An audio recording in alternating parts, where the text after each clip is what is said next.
Dans cette vidéo, je vais vous partager 3 histoires qui m'ont été racontées par des abonnés. Et vous avez quand même vécu des événements sacrément traumatisants. J'espère que cette vidéo vous plaira, si c'est le cas n'hésitez pas à laisser un j'aime et à vous abonner à la chaîne, n'hésitez également pas à me rejoindre sur Instagram qui s'affiche juste ici. Si vous souhaitez me suivre et m'envoyer une histoire qui vous est arrivée comme les personnes dont je vais partager l'histoire aujourd'hui. Par souci d'anonymat, je vais donner un nom aléatoire à chacune des personnes qui ont vécu ces histoires et qui me les ont partagées. Je m'adresse maintenant à ceux qui m'ont envoyé un message, si jamais vous vous reconnaissez et que vous souhaitez vous manifester, vous le pouvez, il n'y a aucun souci avec ça. J'espère que vous êtes bien installés, on est maintenant parti pour se plonger dans la première histoire d'abonnés. La première histoire sera l'histoire de Flora.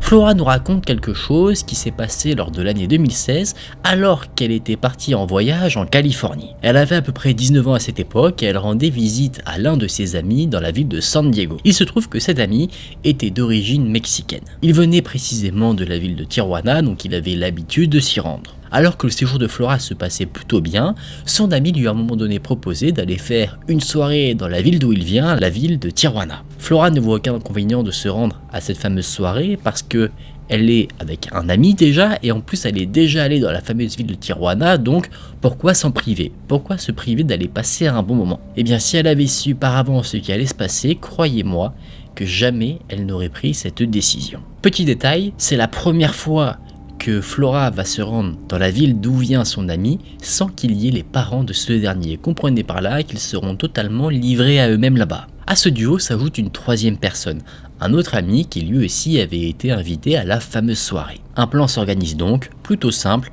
partir assez tôt pour éviter une circulation plutôt dangereuse et chaotique. Le groupe part en voiture de San Diego, il se gare au niveau de la frontière entre les États-Unis et le Mexique, mais côté États-Unis. L'objectif est simple, passer la frontière à pied et ensuite commander un Uber pour se rendre à la fameuse soirée. Après soirée, on s'amuse et ensuite, chemin retour, la même chose pour rentrer à la maison. Flora nous dit que le trajet se fait plutôt sans souci. C'est très simple de passer des États-Unis au Mexique, par contre c'est toujours un peu plus compliqué de faire le chemin inverse. Le Uber est commandé, il est pris de l'autre côté de la frontière, tout le monde se rend sur le lieu de la soirée et la soirée se passe. Le groupe s'est bien amusé, ils ont vraiment passé une très bonne soirée, c'était vraiment un point très positif dans le séjour de Flora jusqu'à un moment. Après la soirée, le groupe décide de partir et de reprendre un Uber pour se rendre vers la frontière, la repasser et récupérer leur véhicule. Sauf qu'il y a un couac. Le Uber ne dépose pas directement le groupe devant la frontière, mais il les dépose à une certaine distance, à peu près 1 kilomètre. Donc maintenant le groupe est obligé de faire le chemin restant à pied. Flora nous dit que son amie, celle de base qu'elle allait voir à San Diego, est quelqu'un qui est toujours un peu dans la lune. Il ne fait pas forcément attention à son environnement, il n'est pas toujours en alerte ou sur ses gardes, il ne fait pas attention s'il peut y avoir un danger, ce genre de choses. L'autre ami, celui qui s'est greffé au groupe, lui est à l'opposé, à la limite de la paranoïa, toujours en alerte de ce qu'il peut y avoir. Il n'avait pas bu du tout de la soirée, en même temps il conduisait derrière donc il a très bien fait. Et alors que le groupe était sur le chemin pour aller vers la frontière, c'est cet ami là qui a remarqué quelque chose. Il a remarqué que derrière le groupe, il y avait 5 hommes qui les suivaient. 5 hommes habillés avec des vêtements amples, ils avaient des tatouages, et on voyait très clairement que chacun d'entre eux avait une arme à feu qu'ils essayaient tant bien que mal de dissimuler derrière leurs vêtements. C'était sûr que ces 5 personnes suivaient le groupe d'amis de Flora, car quand ils décidaient d'accélérer le pas, eux aussi le faisaient. Et généralement, quand quelqu'un copie ton comportement dans la rue, quand tu marches quelque part, c'est que la personne te suit ou ne veut pas te perdre de vue. Le groupe continue la marche, ils espèrent arriver à la frontière le plus rapidement possible, sauf que ils se disent que ces hommes les rattraperont avant qu'ils arrivent là où ils voulaient aller. Et c'est là que sur le chemin, ils tombent sur une petite supérette. Le groupe se dit donc qu'ils vont rentrer à l'intérieur pour faire une petite pause, pas forcément semer le groupe d'hommes, mais aller dans un lieu entre guillemets public. Ils se disent que si jamais ces hommes ont des mauvaises intentions, jamais ils le font dans une supérette. Le groupe d'amis patiente un petit peu dans la supérette, il n'y a pas d'interaction entre le groupe d'hommes qui les a suivis, qui eux aussi sont entrés dans la supérette. Ils marchent au travers des rayons et les hommes, eux, restent aux alentours. À chaque fois, ils s'arrangent pour toujours avoir Flora et ses amis dans leur champ de vision. Le groupe d'amis fait comme si, eh bien, ils n'avaient pas remarqué qu'ils étaient suivis, ils font comme s'ils faisaient quelques courses, et c'est en arrivant au niveau des caisses, après avoir payé un petit paquet de chips, quelque chose comme ça, histoire de faire genre qu'ils achetaient quelque chose, là, le groupe d'amis se met d'accord sur quelque chose. Ils se disent, maintenant, on court. Immédiatement, le groupe sort de la supérette et part. Ils tracent, ils courent super vite, ils font tous le plus gros sprint de leur vie, et les 5 hommes, eux, se mettent à leur courir après. Ayant pris un petit peu d'avance, Flora et ses amis arrivent un petit peu à les semer, en tout cas à mettre de la distance entre eux et ce groupe d'individus, et en arrivant de plus en plus vers la frontière, là, le groupe d'hommes qui les suivait s'est arrêté. Pourquoi? Parce que à la frontière, il y a des policiers américains qui ne laisseront pas rentrer n'importe qui comme ça dans le pays. Donc plutôt que de se confronter à des problèmes, le groupe d'individus qui avait pris en poursuite le groupe d'amis de Flora a décidé de s'arrêter. Fort heureusement pour Flora et ses amis d'ailleurs. C'est en arrivant vraiment au niveau de la frontière que là, Flora et ses amis ont vraiment été détendus avec la police, etc. Ils se sentaient beaucoup plus en sécurité. Et c'est seulement en arrivant dans leur voiture que là, eh bien, un des amis de Flora a compris ce qui venait de se passer. En fait, pour lui, le groupe d'hommes qui les a poursuivis était un groupe qui faisait partie d'un cartel. Leur spécialité serait le kidnapping qui aurait deux objectifs. En gros, soit Flora et ses amis se seraient fait agresser, ils auraient été frappés et détroussés, ou alors ils auraient été kidnappés, emmenés ailleurs, et ensuite il y aurait eu une demande de rançon. C'est quelque chose qui a énormément traumatisé Flora par la suite, dans le sens où elle se dit que si jamais elle n'avait pas couru aussi vite qu'elle l'a fait à ce moment-là, peut-être qu'elle ne serait plus là, qu'elle n'aurait jamais pu partager son histoire. Malgré tout, elle a quand même décidé de retourner dans la ville où ces événements se sont passés. Après, les événements ne se sont pas passés directement dans la ville, ils se sont passés plus vers la frontière, et quand elle y est retournée, eh bien, il ne s'est rien passé. Donc elle pense en fait que sa situation, eh bien, c'était juste une mauvaise coïncidence, qu'elle s'est retrouvée au mauvais endroit, au mauvais moment, que si ça n'avait pas été elle et ses amis à ce moment-là, ça aurait été peut-être d'autres personnes. Quoi qu'il en soit, on est très heureux que Flora n'ait rien eu, bien évidemment. Je te remercie d'avoir partagé ton histoire, j'espère que je l'ai bien raconté. Et maintenant les amis, on est parti pour se plonger dans la seconde histoire. Dans cette histoire, on va voir quelque chose qu'un abonné m'a raconté, mais ce n'est pas quelque chose qui lui est arrivé directement à lui, c'est arrivé à son grand frère qui vivait aux alentours de Strasbourg. Pour l'histoire, nous allons l'appeler Brice.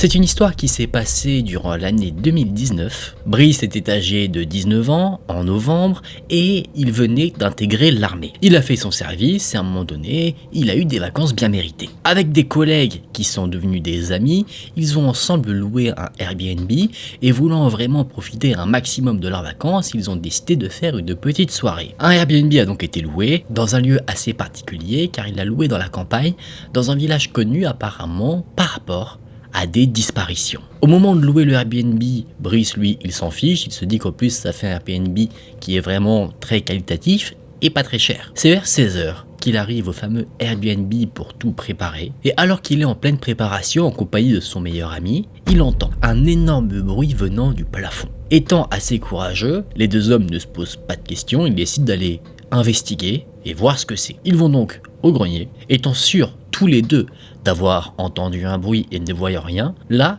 les deux hommes commencent un petit peu à angoisser et à se poser des questions. Ensemble, ils retournent ensuite continuer leur décoration en ayant toujours en tête ce qu'il venait de se passer. L'après-midi continue, il ne se passe rien d'autre et vient ensuite vers 19-20 h le début de la soirée où les différents invités arrivent. Ils étaient à peu près 7 pendant la soirée. La soirée se passe plutôt bien, tout le monde passe un bon moment. Et vers 23 h, ayant assez chaud, Brice décide d'aller aux toilettes pour se rafraîchir un peu le visage.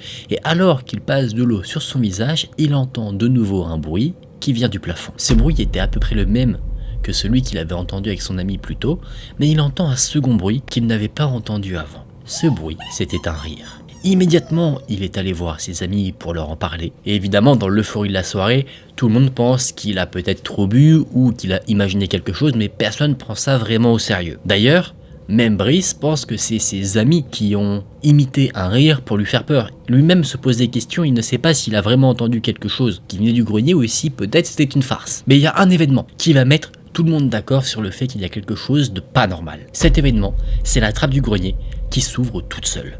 Ça jette un froid direct sur la soirée. Tout le monde part se cacher en laissant la lumière allumée. Bien qu'il y ait 7 individus dans la maison, personne n'est serein. Tout le monde se pose des questions sur ce qu'il peut se passer et ils vont vite avoir des réponses. Ce que le groupe voit, c'est un homme qui semble assez âgé, qui est habillé de vêtements délabrés, qui descend du grenier. L'homme ne semble pas être dans un état normal. Il a sûrement soit consommé des substances, soit consommé beaucoup de boissons alcoolisées. L'homme regarde un petit peu autour de lui une fois qu'il est arrivé, on va dire, au rez-de-chaussée. Il a toujours ce rire, mais c'était pas un rire en fait comme si quelqu'un rigolait à une blague. C'était comme si c'était un rire qui n'était pas contrôlé. L'homme, voyant qu'il n'y a rien autour de lui, part par la porte d'entrée. Et une fois qu'il est dehors, Brice et ses amis ont entendu un énorme cri.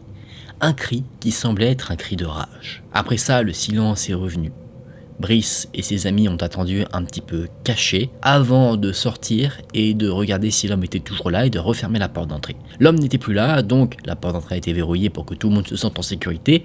La police a été appelée et de ce que la police a pu dire à Brice, suite à la description que le groupe a fait de l'homme, cet homme est quelqu'un qui est entre guillemets connu dans le village. Il serait impliqué dans quelques affaires, notamment des affaires d'abus. Quoi qu'il en soit, la police est ensuite partie à la recherche de cet homme, mais malheureusement, en tout cas au moment des faits, il n'a pas été retrouvé. Brice pense qu'en fait l'homme squattait dans le grenier, il est resté dans le grenier pour ne pas montrer qu'il y avait de vie dans le Airbnb, et entendant sûrement toute l'activité dans la maison, l'homme a voulu partir pour éviter d'être démasqué. C'est là que ce témoignage s'arrête, alors témoignage particulier parce que c'est un abonné qui me raconte une histoire qui est arrivée à quelqu'un de sa famille, c'est pas arrivé directement à l'abonné, mais ça reste une histoire qui est incroyablement folle et glauque. En tout cas, on peut être que très heureux qu'il ne soit rien arrivé à Brice et à ses amis, et peut-être que Brice d'ailleurs s'en est voulu un petit peu après d'avoir loué ce Airbnb, malgré la réputation qu'il y avait dans le village. Dans cette dernière histoire, nous allons suivre le témoignage de Lara.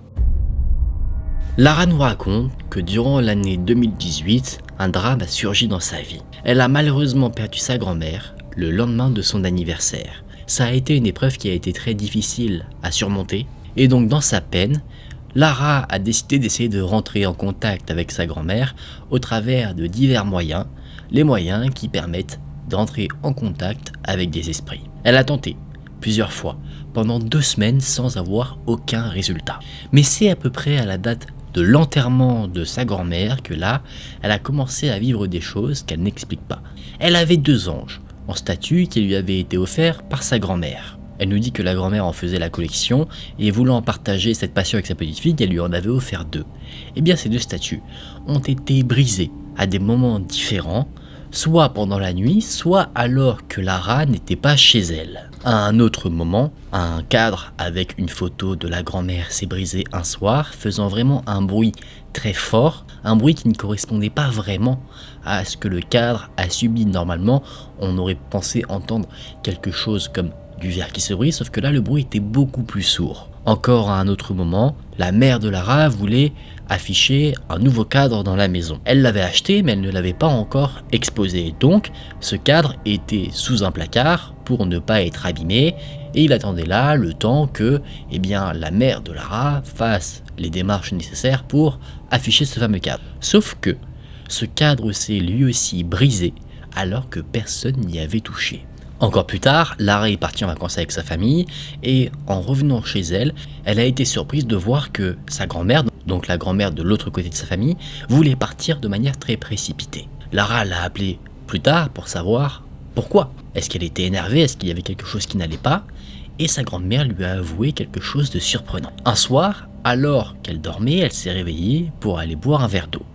Et en se réveillant, elle a vu une ombre dans la chambre de Lara. Voulant savoir ce que c'était pour en avoir le cœur net, la grand-mère est donc allée dans la chambre et elle a vu ce qui semblait être une personne assise par terre et qui caressait un doudou que Lara avait dans sa chambre. C'est quelque chose qui a fait paniquer la grand-mère, donc elle a simplement refermé la porte et elle est retournée dans la chambre où elle dormait, mais elle a eu beaucoup de mal à retrouver le sommeil.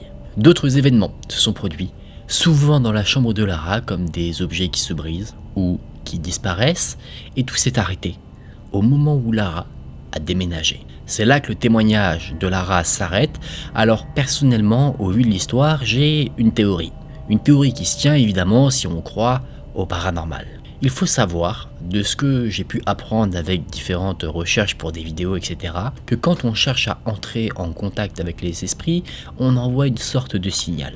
Et tous les esprits peuvent voir ce signal, pas forcément celui qu'on cherche à contacter. Eh bien je pense dans ce cas-là que Lara a capté l'attention d'un esprit, et cet esprit est celui d'un enfant. Ça expliquerait la vision de l'ombre qui caresse un doudou, ça semble être quelqu'un d'assez enfantin, et ça pourrait aussi expliquer pourquoi il y a des objets qui se brisent. Un enfant naturellement peut être assez maladroit, donc ça pourrait expliquer justement tous les objets qui ont été brisés au fur et à mesure du temps. Évidemment, c'est une théorie qui côtoie le paranormal, donc les plus sceptiques ne seront pas forcément d'accord avec moi, donc à ce moment-là on peut partir sur simplement des coïncidences ou quelque chose d'autre dont je n'ai pas idée encore actuellement. En tout cas Lara, merci à toi d'avoir partagé ton témoignage, j'espère que je l'ai bien raconté. Et voilà les amis, on en a fini pour ces 3 histoires d'abonnés qui m'ont été partagées, j'espère que ce sont des histoires qui vous ont plu. Je tiens à remercier les personnes qui m'ont envoyé ces histoires et que j'ai partagées. Je remercie également tous ceux qui m'envoient des histoires sur Instagram et que je n'ai pas encore partagées sur la chaîne. Vous inquiétez pas, ça va venir, je fais au fur et à mesure du temps, donc soyez patients, vous inquiétez pas, ça va arriver. Si cette vidéo vous a plu, n'hésitez pas à laisser un j'aime, n'hésitez également pas à vous abonner à la chaîne. Je vous laisse de nouveau mon Instagram juste ici si vous souhaitez, comme les personnes dans cette vidéo, me partager une histoire qui vous est arrivée, une histoire que vous souhaitez que je raconte, ou même si vous souhaitez juste me la partager sans que je raconte sur la chaîne, ça se fait aussi. En tout cas, c'est avec un grand plaisir que j'irai voir tout ça. J'essaye de répondre un maximum, même si je ne peux pas répondre à tout le monde, mais sachez que je lis en tout cas absolument tous les messages et ça me touche vraiment, que ce soit les histoires ou alors les personnes qui disent qu'ils adorent ma chaîne, qui aiment les vidéos, que ça les détend, que même je les aide à dormir avec des histoires d'horreur. Donc merci du fond du cœur, merci aussi pour le soutien sur les vidéos, j'en profite également pour remercier ceux qui me regardent sur YouTube. Merci d'avoir regardé la vidéo jusqu'à la fin, moi je vous dis à très vite dans une prochaine vidéo, prenez soin de vous, c'était Aken, salut!